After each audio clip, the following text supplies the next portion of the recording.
السلام عليكم، مرحبا بكم من جديد. تنتمنى تكونوا بألف خير. اليوم بغيت ندوي معكم على واحد المشكل اللي تيعانيو منه بزاف الناس في هذا الفصل ديال الشتاء، وهو السعال الجاف او لا الكحبه الناشفه.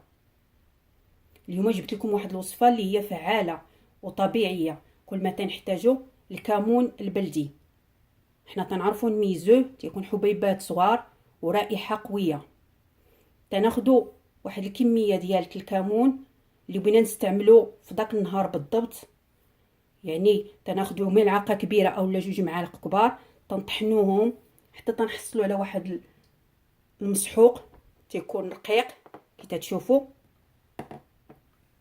بحال هكذا. تيكون طريقه تناخدو واحد الاناء، تنستعملوا واحد المعلقه صغيره من الكمون،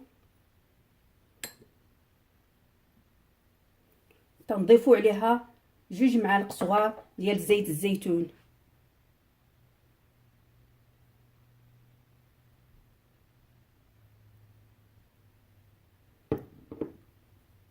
هاد الوصفه هادي تنستعملوها عند النوم، يعني ملي تنبغيو نعسو تنقبتو كميه الكمون تنطحنوها لانها فيه زيوت طياره، تنضيفوا عليها زيت العود وتنشربوه بالليل وتنتغطاو مزيان، وباذن الله تنصبحوا بخير وعلى خير.